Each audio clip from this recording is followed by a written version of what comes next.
Nesse vídeo, a gente vai continuar a discussão sobre solução de sistemas lineares através da eliminação gaussiana ou escalonamento.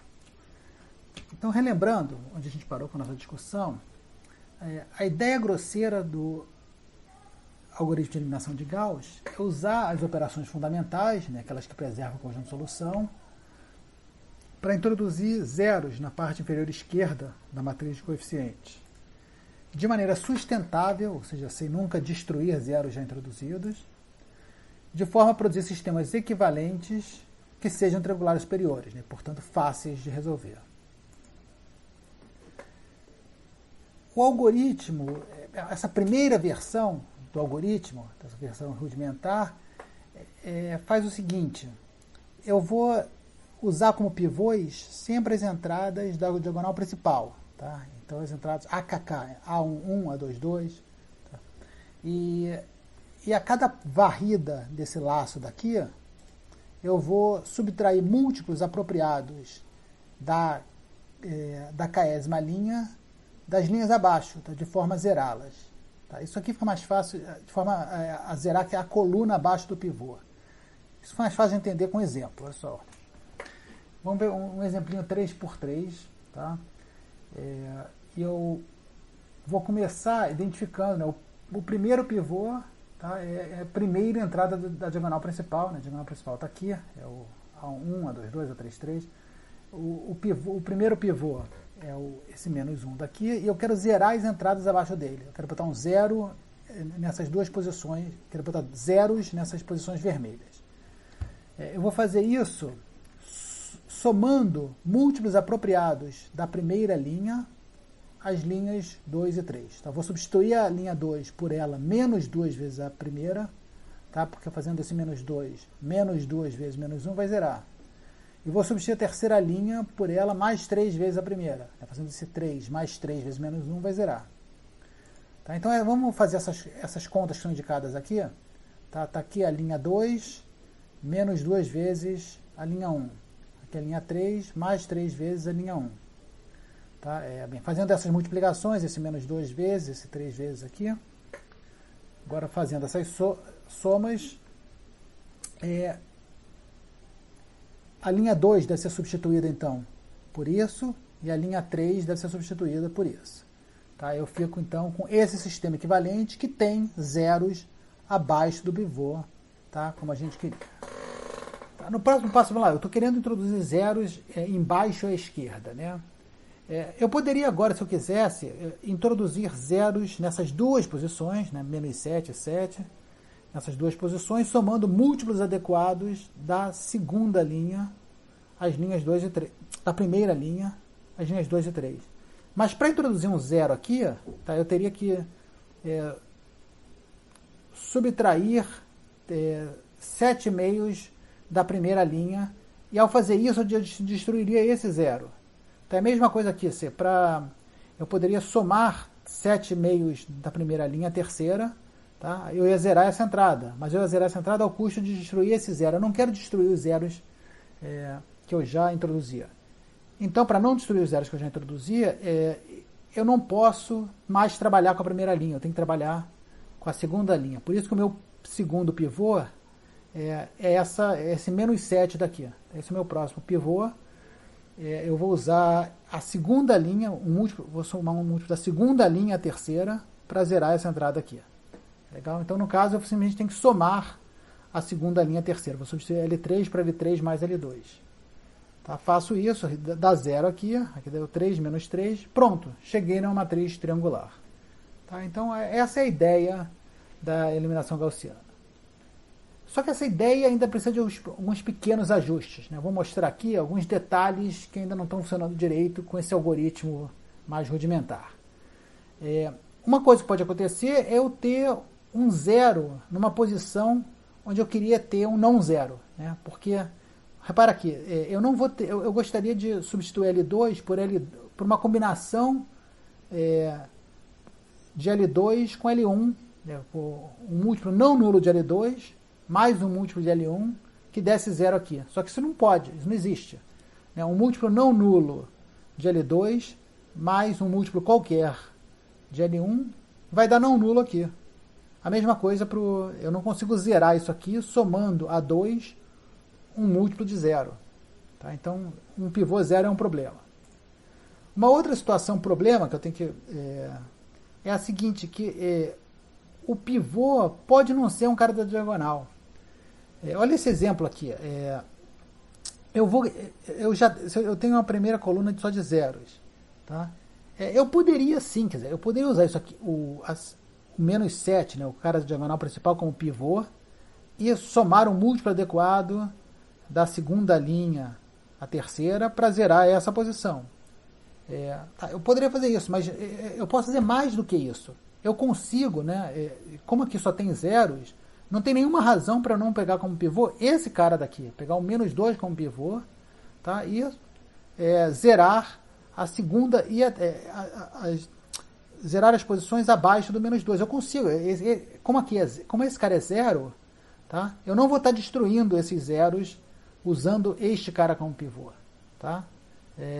Essa situação aqui é suboptimal. Tá? Claro, eu poderia usar esse cara como pivô, mas eu não estou introduzindo tantos zeros quanto eu posso. Tá? Então, essa é uma outra coisa que a gente vai consertar no algoritmo de eliminação gaussiana. Tá? E, finalmente, linhas só de zeros podem ser descartadas. Se no meio do processo alguma linha for completamente zerada, 0x1 mais 0x2 mais 0xn igual a 0, eu jogo fora essa linha. Bem, fazendo esses consertos, o algoritmo de eliminação gaussiana completo está aqui. Tá? Eu vou ler isso aqui rapidamente, tá? Que a gente vai entender esse algoritmo vendo um exemplo. Tá? Mas o algoritmo então vai assim, eu começo descartando linhas só de 0, inicializo P como sendo o número de linhas da minha matriz, número de equações, inicializo um contador K igual a 1. E vou repetir esse laço daqui enquanto K for menor que P. Tá? O laço diz o seguinte, considere apenas as linhas a partir da késima, tá? Da késima até a última, identifique a coluna não nula mais à esquerda, troque linhas para obter um pivô não nulo, se for necessário, anule as entradas abaixo do pivô, subtraindo múltiplos apropriados da késima linha das linhas abaixo dela. Descarte eventuais linhas só de 0, atualize P, o número de linhas, né, porque pode ter diminuído, incremente K. E aí volta para cá, esse K for menor que P, continua passando por esse laço aqui. Vamos ver um exemplo. Está aqui uma matriz, tá aqui um sistema linear, né, matriz aumentada de um sistema linear, com 4 equações em 4 incógnitas. Então, eu vou colocando aqui os passos do algoritmo, tá, e a gente vai identificando isso na matriz. Então, o primeiro passo do algoritmo, descarte linhas só de 0. Não tem. P recebe número de linhas, nesse caso aqui, 4. K é inicializado com 1.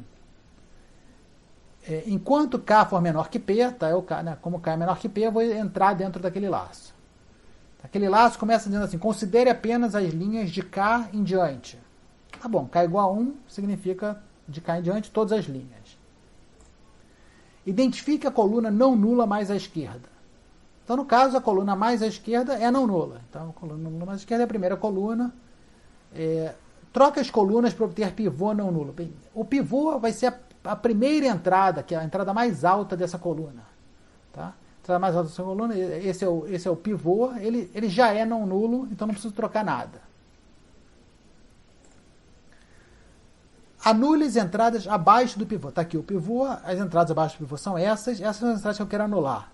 Subtraindo múltiplos apropriados da primeira linha, da késima linha, das linhas abaixo. Então, o que eu vou ter que fazer aqui? Vou ter que subtrair a primeira linha da segunda, vou ter que somar 2 vezes a primeira linha a terceira, e vou ter que subtrair 3 vezes a primeira linha da quarta. Fazendo isso, essas 3 entradas vão zerar, essas entradas aqui vão ser modificadas. Tá? Vou clicar e fazer essa atualização. Repare que nesse exemplo, por acaso, quando eu fiz as contas pensando, quero zerar essas entradas vermelhas. Tá? Eu sabia que no próximo slide essas entradas vermelhas seriam zeradas. Mas, nesse exemplo, por acaso, ao zerar essas entradas, eu zerei também essas entradas aqui. Tá? Isso eu não sabia que ia acontecer, tá? Mas aconteceu nesse exemplo. Não é uma coisa típica, tá? Mas é uma coisa que pode acontecer. Tá? Então, eu forcei zerar essas entradas e calhou de zerar também essas entradas. Próximo passo, descarte linhas só de zeros. Atualize o número de linhas, tá? No caso, continua sendo... descarte não é só de zero, não tinha nenhuma, ela é só de zero. Então, esse passo aqui não faz nada. P recebe o número atualizado de linhas, continua sendo 4. K é incrementado, então era 1, passou para 2. E como K ainda é menor do que P, eu executo mais uma vez o laço, varro o laço mais uma vez. Aí, considere apenas as linhas de K igual a 2 em diante. Então, considere apenas as linhas L2, L3, L4. Para indicar isso, eu estou deixando aqui em cinza claro a primeira linha. Tá? Só o que está em preto importa. Essa primeira linha aqui não vai mais ser mexida até o final do algoritmo. Tá? Ela fica parada agora. Então, considere apenas as linhas de 2 em diante. Identifique a coluna não nula mais à esquerda. Então, a coluna não mais à esquerda da parte que eu estou considerando. Tá? Aqui, esses caras são não nulos, mas esse cinzazinho aqui já está fora do jogo. Tá? Então, da parte sendo considerada, a coluna não nula mais à esquerda. Repara, lembra daquela coincidência que eu falei, que eu ia forçar esses zeros e calhou de acontecer outros zeros? Tá? Tipicamente, nessa segunda passada do laço, o pivô estaria nessa posição 2, 2. Mas nesse exemplo daqui, eu tenho uma... por isso que eu tenho que pegar a coluna não nula mais à esquerda. Eu quero pegar o pivô, a posição pivô mais alta possível. Então, na coluna não nula mais à esquerda, tá? Que é essa, no caso aqui, a terceira, o pivô é a entrada mais alta. Tá? Muito bem, acontece que essa posição pivô daqui, ela está com 0. Eu preciso de um pivô não nulo. Então, o que eu faço? Troco linhas. Tá? Vou trocar linhas para ter um pivô não nulo. Então, eu vou trocar essa segunda linha pela terceira. Tá? Para a terceira tem um não nulo. Vou trocar a segunda linha com a terceira linha. Tá? Troquei a segunda e a terceira linha de lugares. Agora eu tenho um pivô não nulo. E aí eu posso, finalmente, usar esse pivô, né, para zerar as entradas abaixo. Anule as entradas abaixo do pivô, subtraindo múltiplos da késima linha das linhas abaixo. Tá? Então, no caso, aqui já tem 0. Tá? Na terceira linha não vou fazer nada. A quarta linha eu vou substituí-la por ela mesmo, mais 2 vezes a segunda. Tá?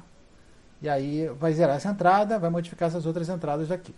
Tá? Vou fazer isso. Zerou.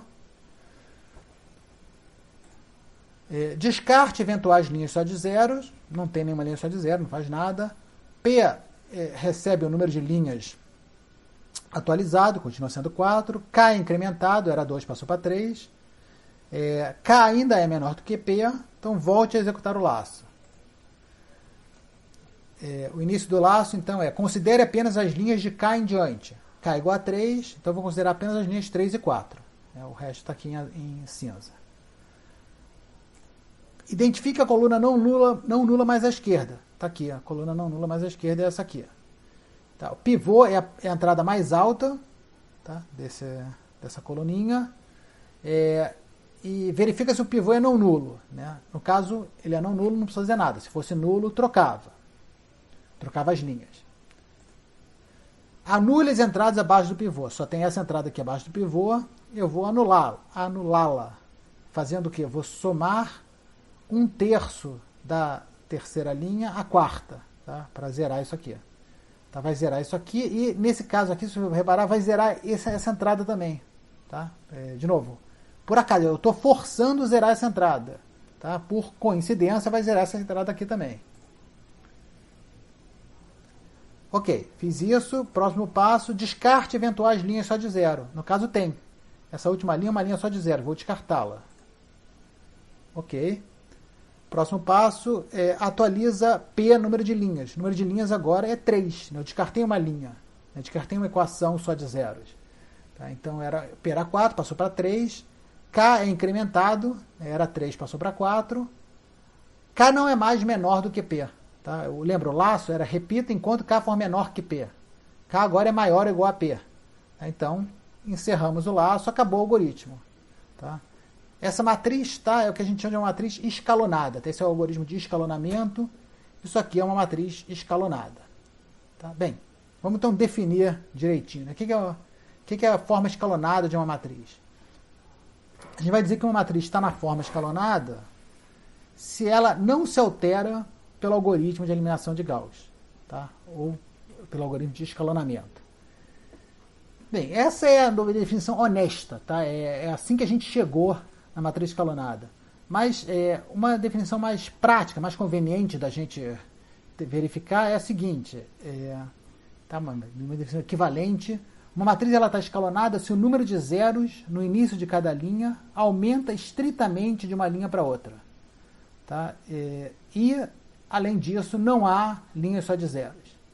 Primeiro, o número de zeros no início de cada linha significa os zeros que estão no início da linha até o primeiro não nulo. Quer dizer, nessa segunda linha, por exemplo, o número de zeros no início da linha é 2. Tá? Tem 2 zeros aqui no início da linha. Esse zero aqui não está no início. Tá? Eu estou olhando para a sequência ininterrupta de zeros. Tá? Então aqui eu tenho 0 zeros, aqui eu tenho 2 zeros, aqui eu tenho 3 zeros. Essa sequência, né, 0, 2, 3, é estritamente crescente. Tá? Estritamente quer dizer que não basta não decrescer, tem que crescer mesmo. Um tem que ser estritamente maior que o outro. Tá, e não há linha só de zero. Na verdade, se você olhar diferentes livros textos, no nosso livro a gente define que a forma escalonada não tem linhas só de zeros. Tá? Outros textos dizem que na forma escalonada pode ter linhas só de zeros, mas essas linhas só de zeros estão ao final. Tá, nesse caso, você no algoritmo de escalonamento, você não jogaria fora as linhas só de zeros, você deixaria elas no final. Isso não é muito importante, não. Quer dizer, é claro que dependendo da sua definição, você tem que fazer pequenos ajustes nos seus teoremas, tá? Nos seus resultados. Tá? A gente vai manter essa notação, tá? De forma escalonada. Não tem linha só de zero, a gente simplifica o máximo possível. Se você tiver uma linha só de zero, joga lá fora. Tá bom? Então, olha só, essa matriz aqui, por exemplo, ela está escalonada. O número de zeros iniciais cresce estritamente, né? Tem 0, 2, 3 zeros iniciais. Não tem linha só de zero. Ok, essa matriz está escalonada. E essa matriz daqui? Tem 0 zeros iniciais, 0 zeros iniciais de novo. Então, de 0 para 0 não cresceu. Essa matriz não está escalonada. Se eu pegar essa matriz e aplicar o algoritmo de escalonamento, ela vai mudar, certo? Porque eu vou zerar essa entrada. Tá? Então, a definição de escalonamento significa que a definição fundamental é aquela primeira que a gente colocou. Então, a matriz está escalonada se o algoritmo de eliminação de Gauss não faz nada com ela. Uma observação é o seguinte, a forma escalonada de uma matriz não é única. Tá? Se eu pegar essa matriz daqui que está escalonada e dividir por 4 a segunda linha, por exemplo, vou botar 0, 0, 1, 0, menos 1 quarto, ela vai continuar escalonada. O número de zeros no início de cada linha vai ser extremamente crescente, não vai ter linha só de zeros. Tá? A forma escalonada de uma matriz não é única. Bem, agora que a gente definiu forma escalonada, a gente usou esse termo de maneira solta, né? A gente pode agora definir, finalmente, de maneira precisa, o que são pivôs, na verdade, posições pivô de uma matriz. Tá? As posições pivô de uma matriz são as posições dos primeiros elementos não nulos de cada linha da forma escalonada de uma matriz. Tá? Então está aqui uma matriz, tá? Essa matriz está escalonada. Né? O número de zeros iniciais aumenta estritamente de uma linha para outra, não tem linha só de zero. Muito bem, essa matriz escalonada, as primeiras entradas não nulas de cada linha, então aqui 4, 5 e menos 13 são os primeiros elementos não nulos de cada linha. São esses os pivôs dessa matriz. Na forma escalonada é trivial. Tá? Agora, essa outra matriz daqui, ela é equivalente a essa. Se eu escalonar essa matriz, eu chego aqui. Tá? Não vou fazer essa conta, tá? Mas acredita em mim, escalonando essa matriz, eu chego aqui. Então, quais são as posições pivô dessa matriz? As posições pivô são as posições dos primeiros elementos não nulos de cada linha da forma escalonada da matriz. Tá? Então, escalonando essa matriz, eu chego aqui. Essas são as posições pivô. Então, nessa matriz, as mesmas posições. Tá? Posição 1, 1, posição 2, 3, e posição 3, 4 são as posições pivô. A forma escalonada da matriz não é única, tá? Mas os pivôs estão bem definidos. Tá? Qualquer outra forma escalonada vai ter os mesmos pivôs nas mesmas posições. Tá? E repare, para eu descobrir onde estão os pivôs de uma matriz qualquer, eu tenho que escalonar. Olhando para essa matriz, eu não sei quais são os pivôs, não tem como dizer quais são as posições. Eu preciso realmente fazer conta, preciso escalonar a matriz. Uma vez que eu escalonei, agora eu localizei os pivôs. Tá legal? Bem, lembra, o nosso plano foi simplificar o sistema via escalonamento, tá? Porque com isso ia ser mais fácil discutir existência, unicidade de solução e, no caso consistente, né, no caso que a solução existisse, identificar as soluções. Então vamos agora discutir existência e unicidade de solução de um sistema na forma escalonada. Então eu vou usar essa notação daqui, eu vou usar esse quadradinho para simbolizar um elemento não nulo. Tá? E essa estrelinha para identificar um elemento qualquer, tá? Qualquer quantidade, seja nula ou não nula. Tá? Então, depois de escalonar, tá? A gente vai, para discutir a existência e a unicidade de soluções, a gente vai distinguir 3 casos possíveis. Tá? O primeiro caso é o seguinte: se na forma escalonada aparecer uma linha do tipo 0, 0, 0, não 0, tá? A linha tiver só zeros na parte da matriz de coeficientes e tiver um não zero do lado direito. Tá? Uma matriz com essa cara aqui. Bem, um sistema linear, né, cuja matriz aumentada tem essa cara, ele é inconsistente, ele não tem solução. Tá? Basta olhar para essa linha daqui, tá? Para essa equação. Essa equação é a equação 0x1 mais 0x2 mais 0xn igual a não zero. Mas esse lado esquerdo é zero. Zero não é igual a não zero. Tá? Nenhuma ênupla vai satisfazer isso aqui. Conjunto de solução, conjunto vazio, eu tenho um sistema inconsistente. Tá? Esse foi o primeiro caso. Tá? O segundo caso é o caso em que a forma escalonada da matriz não apresenta uma linha desse tipo, tá? Não tem nenhuma linha de inconsistência, e P igual a N. Tá? Então, o número de linhas que restaram na minha matriz, tá? Depois do escalonamento é exatamente igual ao número de incógnitas. Tá? Ou seja, a matriz de coeficientes, essa matrizinha daqui, é uma matriz quadrada, tá? P igual a N. Nesse caso, eu tenho solução única. Tá? Como é que eu sei disso? Bem, eu vou fazer a substituição reversa. Tá? Eu vou pegar essa última equação e resolver, tá? Para o xn. Aí, aquele processo que a gente já discutiu, né, no vídeo anterior.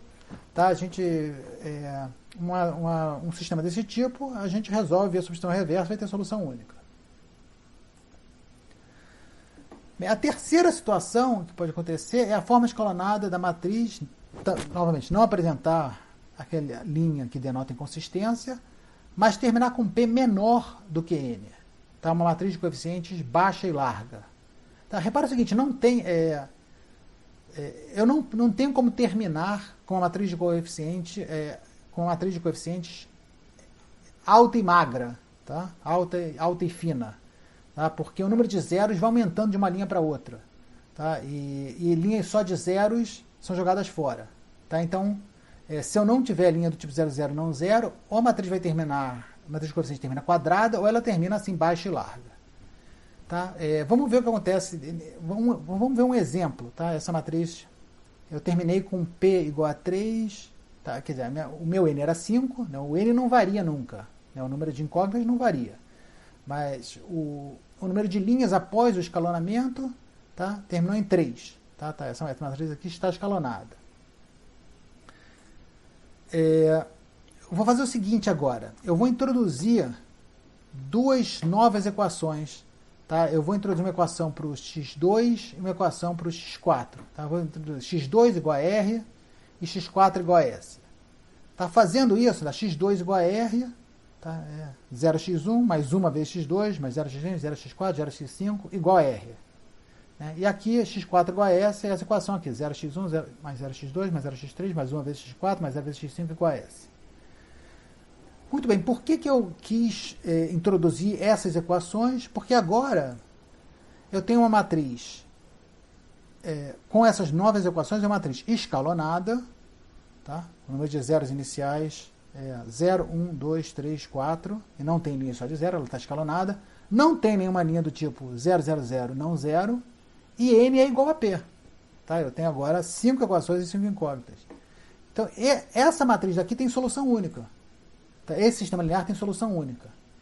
Tá, mas olha só, eu introduzindo duas novas restrições, tá? Introduzindo a restrição que x2 seja igual a r e x4 seja igual a s, eu identifiquei que existe uma única solução, existe uma única quíntupla de números reais que satisfaz esse sistema. Repare, esse sistema contém essas três equações. Tá? Então, na verdade, para cada escolha de RS, existe uma única solução para esse sistema com x2 igual a R e x4 igual a S.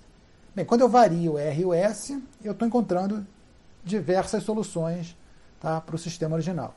Tá? Então, isso aqui é um sistema que tem infinitas soluções. Então, a gente vai voltar a isso aqui, a essa ideia, tá, de maneira mais quantitativa daqui a pouco. Tá? Mas o importante é distinguirmos os três casos. Tá? Escalonando o sistema, a gente identifica se o sistema tem solução ou não, e entendo solução, e sendo consistente, se a solução é única ou se são infinitas as soluções. A primeira parte da eliminação de Gauss, tá, o algoritmo que a gente discutiu, ele é suficiente para se fazer uma discussão da existência e unicidade de soluções. Mas, no caso consistente, né, quando tem uma solução ou infinitas soluções, eu vou querer, além disso, descrever de maneira conveniente o conjunto de solução. Não apenas dizer que o conjunto de solução não é nulo, mas dizer quais são as soluções. Tá?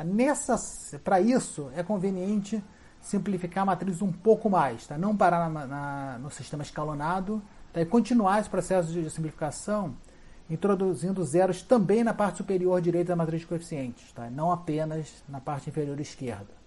Tá? Pensa uma coisa análoga a, em vez de parar numa matriz triangular superior, continuar para parar numa matriz diagonal.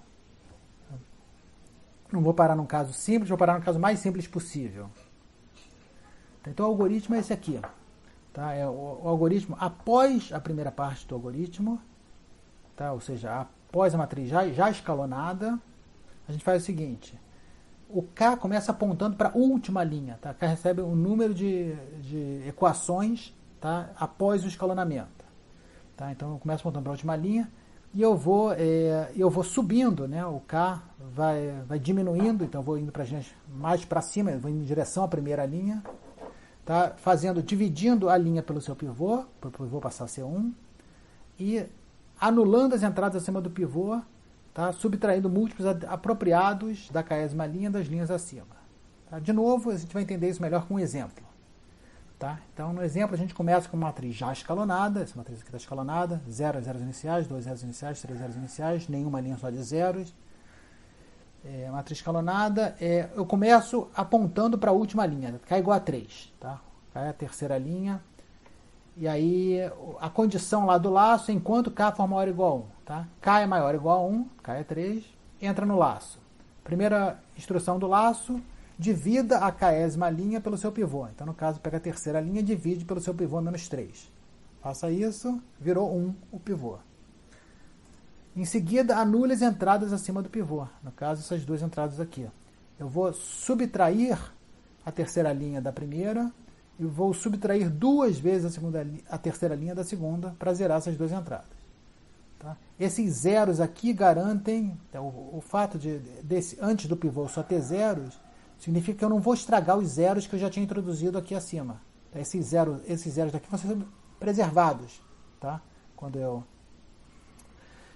subtrair duas vezes a terceira linha da segunda. Bem, fiz isso, zerei essas entradas. Próximo passo é decrementar o K. Tá? K era 3, agora é 2. Volto lá para o início do laço. Enquanto K for maior ou igual a 1, tá? K é 2, ainda é maior ou igual a 1, executo o laço novamente, varro o laço novamente.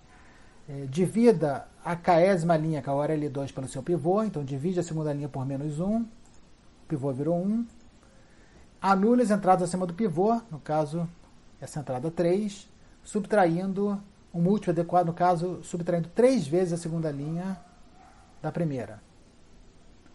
Zerei. Próximo passo, decrementa o K, tá? O K era 2, agora virou 1. Enquanto K for maior ou igual a 1, executa o laço. Né? O K é maior ou igual a 1, K é 1. Divida LK, no caso L1, pelo seu pivô. Então divide essa linha por 2, virou 1. Anule as entradas acima do pivô. No caso já não tem mais entrada acima do pivô, então essa não faz nada. Decrementa o K, K era 1, virou 0. K não é mais maior ou igual a 1, tá? Então acabou o laço. Terminou. O algoritmo dessa matriz está totalmente escalonada. Tá? Essa matriz não pode mais ser simplificada. Não dá para introduzir mais nenhum zero, os pivôs já são 1. Tá? Não tem nada que se possa fazer para tornar esse sistema linear mais simples. Então, definindo então forma totalmente escalonada. A primeira definição mais honesta é, de novo, a matriz está totalmente escalonada se ela não se altera pela parte 2 do algoritmo de eliminação de Gauss. Tá? Mas em termos mais práticos, a matriz está totalmente escalonada se ela já... Uma matriz escalonada está totalmente escalonada. Tá? A matriz totalmente escalonada tem que estar escalonada primeiro, mas aí, se além disso, os seus pivôs são todos 1, tá? E as colunas pivô, quer dizer, as colunas que contêm pivô, contêm zeros também acima do pivô. Se a matriz está escalonada, abaixo do pivô tem zeros. Tá? No caso de matriz totalmente escalonadas, tem zeros também acima do pivô. Tá? Por exemplo, essa matriz aqui, esse sistema linear, está totalmente escalonado. Ele está escalonado, os pivôs são 1s e as colunas pivô têm zero não só abaixo do pivô, mas acima do pivô também. Tá? Essa matriz está totalmente escalonada. E essa aqui? Essa matriz ela está escalonada, ok. Os seus pivôs não são todos 1. Tá? Então, esse cara aqui não, é menos 1. Então, essa matriz já não está totalmente escalonada. Mas, tudo bem, se eu multiplicasse essa terceira linha por menos 1, aí ficaria 1 aqui, menos 6 aqui, ela ainda não estaria totalmente escalonada. Tá? Porque as colunas pivô, essa aqui, tudo bem, só tem 1 e o resto é 0. Essa aqui, tendo multiplicado a terceira linha por menos 1, essa aqui também só teria 1, o resto 1 no pivô e o resto 0. Mas essa aqui tem o pivô 1 e não tem 0 acima. Tá? Então, ainda tem uma outra possibilidade de simplificar esse sistema, que é subtrair 2 vezes a segunda linha da primeira. Tá? Então, essa matriz aqui não está totalmente escalonada.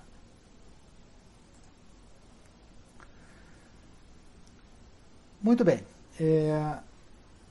A gente queria agora...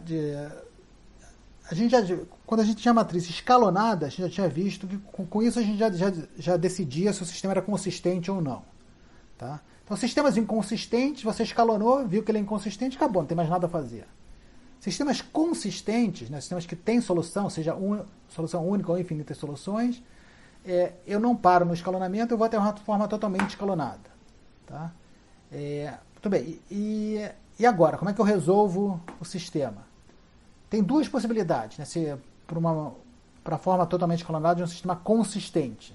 Tá? Porque se o sistema é consistente, já sabe que não apresenta a linha do tipo 0, 0, 0, não 0. Então, aquele primeiro caso, tá? Esse caso aqui já foi descartado. Então, sobram dois casos. Tá? Um caso é quando a matriz de coeficientes é quadrada. Tá? P igual a N. Tá? Uma vez que você chegou na forma totalmente escalonada, o número de equações que restaram é igual ao número de incógnitas. Nesse caso, não tem outra opção, essa matriz de coeficientes é a matriz de identidade, aquela matriz que tem 1 na diagonal principal e zeros fora da diagonal principal.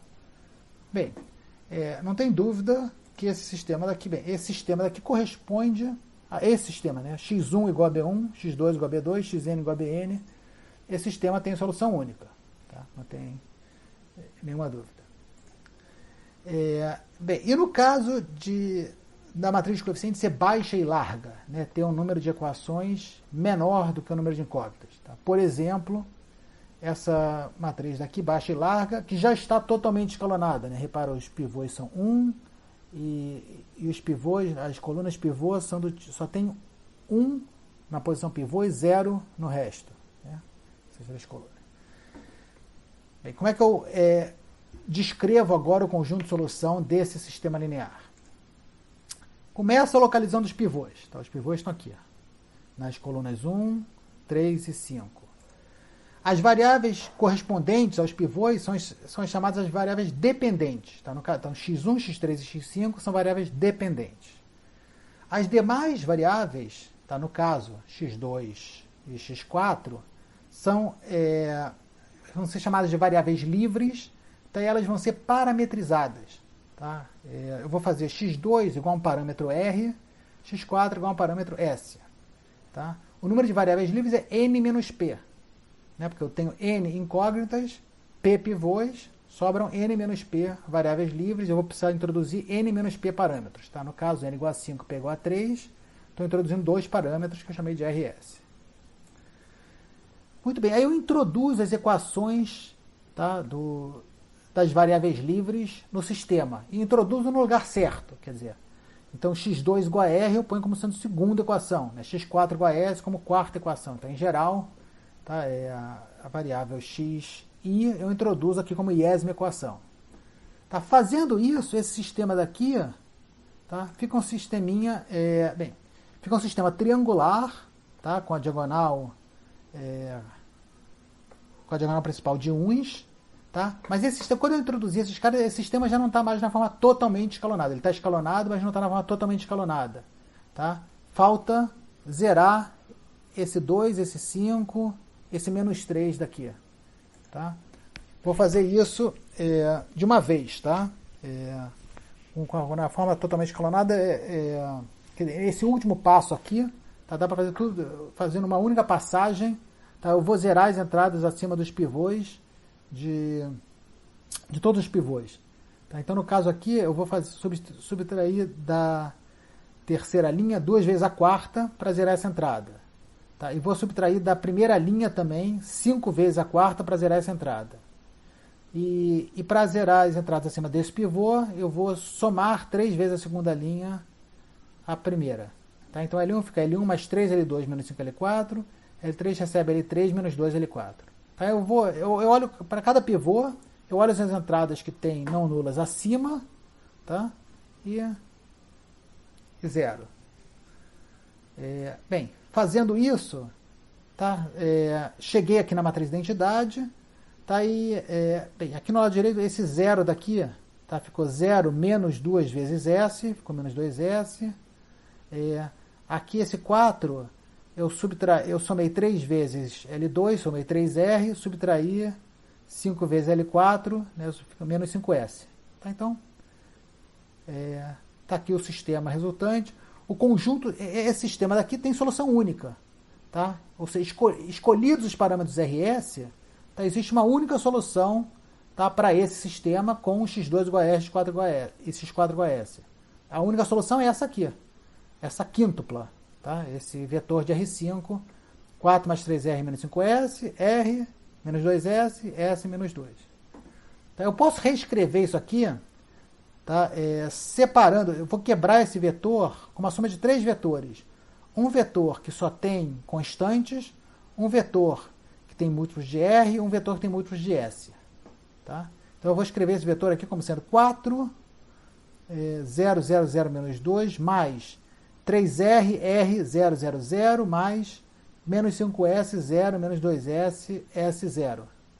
Tá certo? Então, eu separei aqui, na primeira entrada, o que tem constante? O que tem de constante nesse vetor? Na primeira entrada tem 4, na segunda entrada não tem nada constante, nem na terceira, nem na quarta, na quinta tem menos 2. Então, esse é o primeiro vetor constante.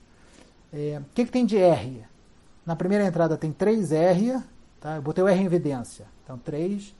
Na segunda entrada tem R, uma vezes R. Na terceira entrada não tem, na quarta entrada não tem, na quinta entrada não tem. Tá? Então é assim que eu monto isso aqui. Então o conjunto de solução ele pode ser escrito assim, ou ainda, né, como a gente viu no primeiro capítulo, como vetor 4,00 menos 2, mais o span, né, o espaço gerado pelos vetores 3, 1, 0, 0, 0 e menos 5, 0, menos 2, 1, 0. Tá? Então isso aqui, tá, o espaço gerado por esses dois vetores, tá, são dois vetores linearmente dependentes. Esse processo daqui, tá, esse processo que a gente descreveu aqui, para parametrizar o conjunto de solução, sempre me gera vetores linearmente independentes. Tá? Então eu tenho dois vetores linearmente independentes. O espaço gerado por esses dois vetores é um plano, tá? No caso é um plano em R5, é um subespaço bidimensional de R5. Tá? Então isso aqui é um plano transladado. Tá? Somar um vetor ao espaço gerado dos vetores, aqui é um subespaço afim, tá? De dimensão 2 em R5.